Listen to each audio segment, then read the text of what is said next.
I'm Rob Skinner, and this is the Rob Skinner Podcast. Today I'm talking to Kolade Paul-Awajupe, a missionary who just spent a summer in Japan. Find out more on this episode of the Rob Skinner Podcast.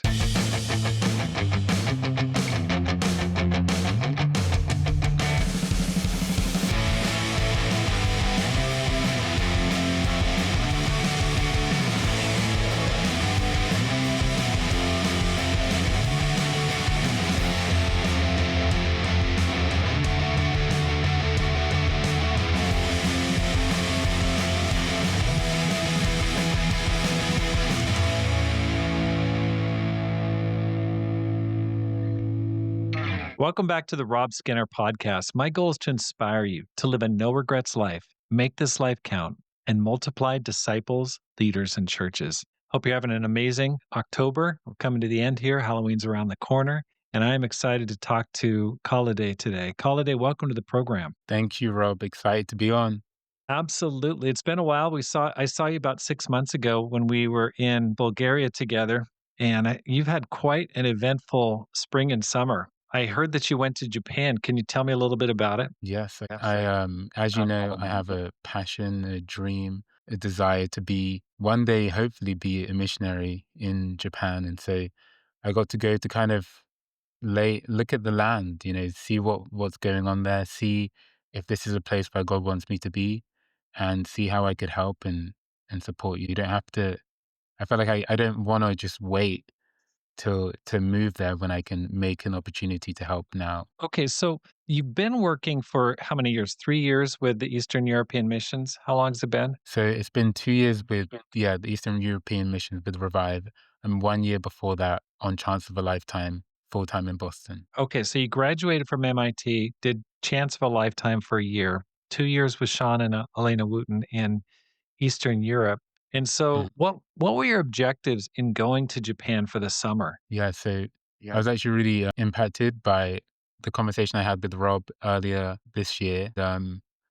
I felt as though because I, I mean, I can explain the whole reason why I have a dream to go to Japan, but because I have this dream, it kind of became clear that if I want to help Japanese people, I need to go to Japan to do that. And so with just having the talk, but not really making the effort to go yet, it's easy to have this dream in my mind, but I had to go. And so the objective of going this summer was to meet the people in the church, to see if potentially one day I can move there and help, um, and to just kind of get to help people, hopefully become Christians, and to plant seeds and to encourage the church. Okay, so where did this interest in Japan come from? I run into quite a few people that love Japan. They love the food. Some like the women, some like the manga, some like the anime. I mean, there's a lot of motivations for going to Japan. What's been driving you? What's the motivation? So I actually started learning Japanese in my first year of college, and this was before became a disciple. And then after becoming a disciple, you hear these stories of people going on foreign mission teams. And in Boston, we had this huge drive for the European missions. And so I would see these people and hear these stories of people going out. And I felt like, okay, if I was to go somewhere, where would I go? And during this time, this was about 5 years ago, I went to University of Tokyo for a study abroad. And I got to be part of the Tokyo church, which for me was small, way smaller than the Boston church I had been part of. But I felt so much love from the people, and I felt like, wow, this is a great place. I'd love to move here one day. And kind of that thought continued to grow as I got this passion and desire to do ministry full time. And upon learning more and more Japanese, I would meet many Japanese people around the world. And I just kind of like my love for the people grew deeper and deeper. And then when I learned about how there's only 1% of people in Japan even identify as Christians, I felt like, wow, Japan needs help. It's like the second most unreached nation in the world. I want to do it. I want to go help. And so that's kind of where this passion came from. Okay, so when did you go to Japan? When was it? It was like during It college? was 2020, Okay. right So before COVID. right before COVID hit? Okay, good timing. Yeah. So you went there, you had an experience, you go, "I really like this place." But, I mean, there's a lot of different places you could go to, and there's you're in Eastern Europe, there's all of America, You're originally from Nigeria. You could go to Britain. I mean, lots of different places. What's the attraction about Japan? Honestly, as I was learning the language, I had these like language partners that I would meet, and there were these two older women with like children who would run about, and we would meet at my university. We'd meet once a week, and I started talking to them about my faith, talking to them about God, and they had no belief, they had no faith, but I just felt like, wow, like these people are so kind. I feel so accepted by them. And I can just picture a whole nation of people like this who, if they had the opportunity to hear the word of God, they would definitely accept it. And I feel like there are people in Europe that at least have access to a Bible. There are people in Nigeria who they know what a church is, but there are many people in Japan who have never heard anyone tell them about Jesus. People who they don't even have friends that go to church, and so I felt like it's kind of the biggest need in some way for me to, if I have this passion, to go because there are many people who wouldn't. Absolutely. I mean, it's considered the Mount Everest of mission fields, and it really is when you go there, it can really feel empty, vacated, like desolate spiritually. There's no signs or hint of Christianity there. It's really, really a unique situation. Okay, so Mhm. I thought you were going there to go to school. You didn't go to school, language school. Why not? Yeah, so honestly, the biggest reason why I didn't go to language school was because of the price of the language school. And I'd been saving up, but the amount of money that I could save up funded like my food and my transport. But I'm like, okay, I can't necessarily pay for that language school. Maybe next time. But then I also thought, kind of using my time there, I had this ambition of, I've been praying, okay, God, maybe I can meet someone who's open. Like maybe I can meet someone, study the Bible. And I kind of had in my head this mini Revive schedule. I just kind of told myself, I'm just going to do Revive by myself here in Japan. Like, let's try it. And that's like a little bit before I went, I read the story of Jonathan and his armor bearer. And he says this thing of like, whether many or few, like God can move, whether it's through many or few. Even if it's just me, God can do something. And so I kind of wanted to free up my time. I spent a lot of time just, yeah, just meeting people on the street and meeting with any disciples that had time. Yeah. So I'm Okay, actually so that's grateful so for that. okay, so where did you stay? Yeah. So thank God, because that was another huge answered prayer. Some of the disciples let me stay at their apartments and in their houses. So the whole time I was there for 40 days and I was able to stay with disciples for the whole time. Awesome. That's fantastic. Okay.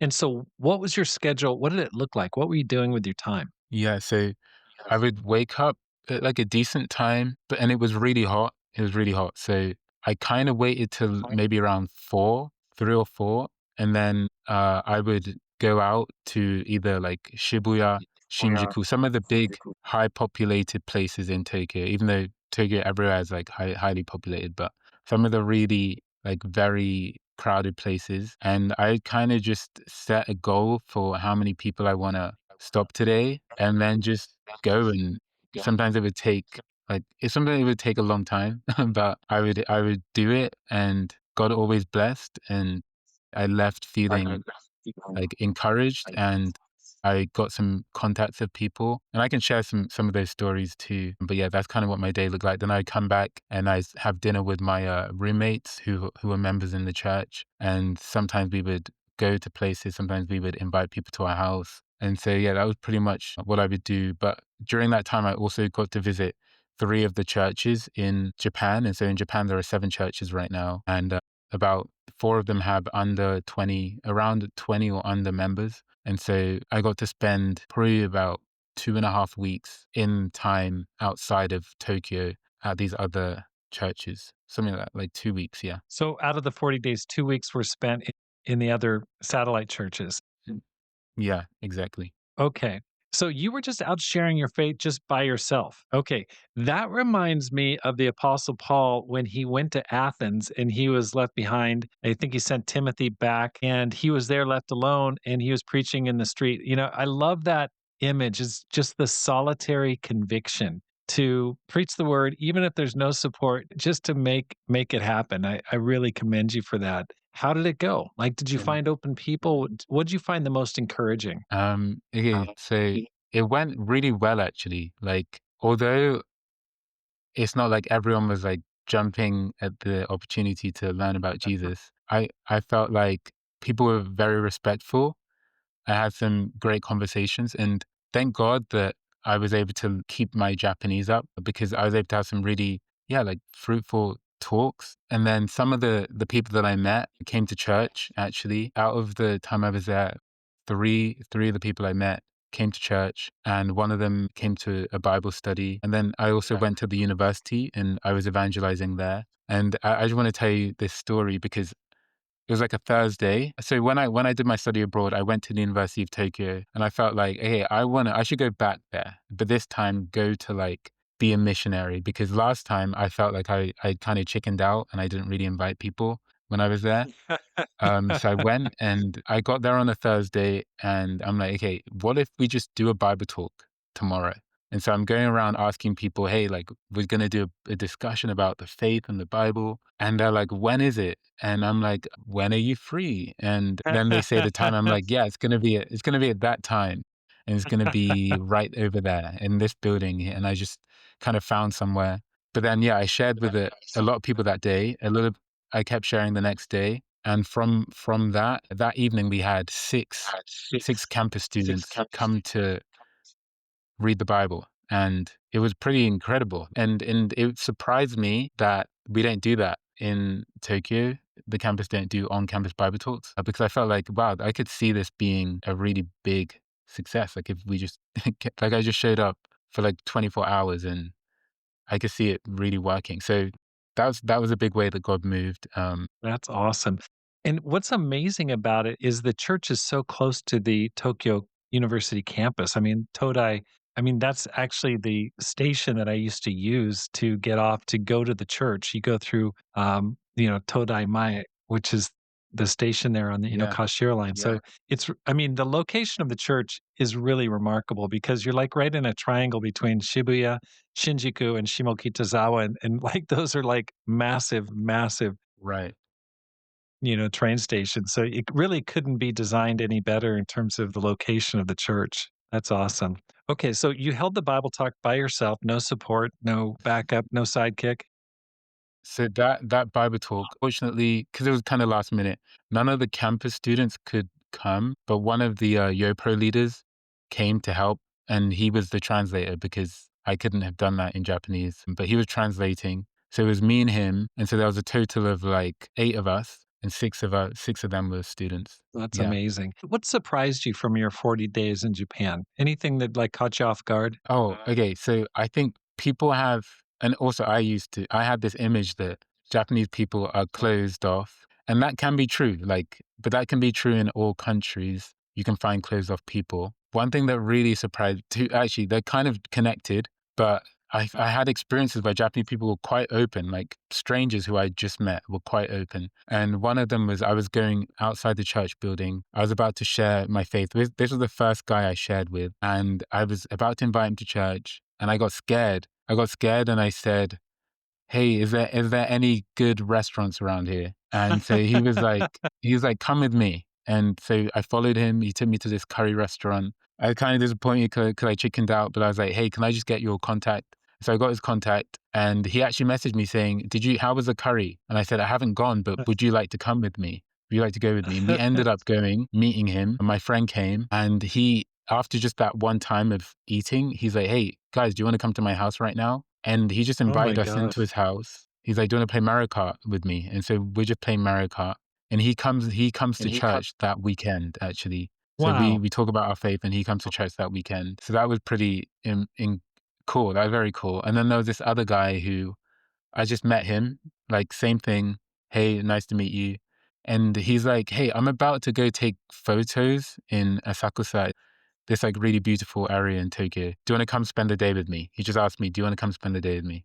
I'm like, okay, yeah, why not? And we spend like the next 6 hours just taking photos of like the scenery. And I was like, wow, I didn't know people in Japan were so like yeah, like open like that. And so that caught me Right. off guard big time. Wow, that's awesome. Okay, so after going there for 40 days, like what are your plans for the future? Like what how does this fit into your dream to go to Japan permanently as a missionary? Yeah, after being there Yeah, awesome. and visiting the other churches, feeling like I had an impact and that even though I'm not Japanese, I mean, God can use anyone, anywhere, but seeing that the training that I have had and the faith is effective, I feel like God is still saying, hey, keep knocking on the door for Japan. And so, yeah, I plan to move there one day. I don't know exactly when that will be. And I'm still kind of waiting on getting more details from the local church. So, yeah, that's kind of where things are right now. Okay. I've had calls from people that were talking about Japan, other people. I got a call from someone you know, and are you looking for teammates? Are you looking for partners to go? Yeah, I'm Yeah. definitely looking for that. I don't know all the details, right? And I don't know exactly when or where in Japan we will be. But I know for sure that if there are people who are willing to support, we can, like, our prayers can move mountains, can open doors. And if you're someone who's interested and you have a dream or passion or even a heart for the lost in Japan, then yeah, please get in contact with me. I'd love to talk. I'd love to even pray with you and talk and see how we can work together. That's awesome. Well, I'll put your contact information in the show notes. About your language skills, did you see your language ability grow in the 40 days that you were there? Yes, for sure. I think a huge highlight for me was one of the guys who I met on the street having a Bible study with him where I could share my testimony of how I became a Christian. That was like, whoa, okay, this is something I kind of been dreaming of doing. And to be able to do that, that was huge. And by the end of the time there, because of the people we had met, we were having people come to our house and because I'm trying to connect them to the church before I leave. So, yeah, just they're all speaking in Japanese. I'm not understanding most of what's going on, but there are definitely I feel like at least I can pick up on some things. And so, Right. yeah, my Japanese ability definitely grew, and I could see that if I was to stay for longer, it would grow even more. So, That's yeah. awesome. That's amazing. Well, all the best to you, Kolade. Thank you so much for your great work. And I'll be definitely praying for you and for the church there in Japan. And thanks for listening. Here's how you can help support the program. First, let your friends know about the podcast. Secondly, buy a copy of my new book, The 10X Christian. You can find that on Amazon.com. And when you buy it and read it, make sure you give me a review and let me know what you think about it because my goal is to inspire you to make this life count, live a no regrets life and multiply disciples, leaders, and churches. Have a great day and make this life count.